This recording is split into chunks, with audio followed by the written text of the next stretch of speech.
Greenland ഏറ്റെടുക്കാനുള്ള US നീക്കത്തെ എതിർക്കുന്ന രാജ്യങ്ങൾക്ക് അധിക താരിഫ് ചുമത്തുമെന്ന് ട്രംപ്. ഫ്രാൻസ്, വിവിധ രാജ്യങ്ങൾ ഗ്രീൻലാൻഡിന് സൈനിക പിന്തുണ ഉറപ്പാക്കിയ സാഹചര്യത്തിലാണ് ട്രംപിന്റെ നീക്കം. അമേരിക്കയുടെ സുരക്ഷയ്ക്ക് ഗ്രീൻലാൻഡ് അനിവാര്യമായും ഏറ്റെടുക്കണമെന്നാണ് ട്രംപിന്റെ വാദം.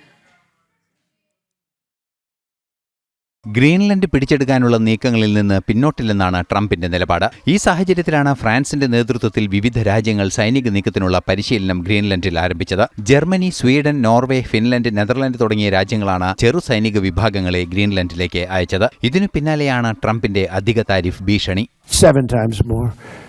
And I may do that for Greenland too. I may put a tariff on countries if they don't go along with Greenland, because we need Greenland for national security. So I may do that. I'll give you a little. I'll take you out of that. In fact, that'll end up being the story. But actually, this is a much bigger story because we're reducing healthcare by numbers that you haven't seen. Greenland സന്ദർശിക്കുന്ന 11-അംഗ US parliamentary സംഘവുമായി Trump ആശയവിനിമയം നടത്തിയിരുന്നു. ദ്വീപ് രാഷ്ട്രമായ Greenland ഏറ്റെടുക്കാനുള്ള ട്രംപിന്റെ ആഹ്വാനത്തിൽ Republican അംഗങ്ങൾ പോലും ആശങ്ക പ്രകടിപ്പിക്കുന്നുണ്ട്. ഡെൻമാർക്കിന്റെ നിയന്ത്രണത്തിലുള്ള സ്വതന്ത്ര ഭരണപ്രദേശമാണ് ഗ്രീൻലൻഡ്. ഇന്റർനാഷണൽ ഡെസ്ക്, ജനം.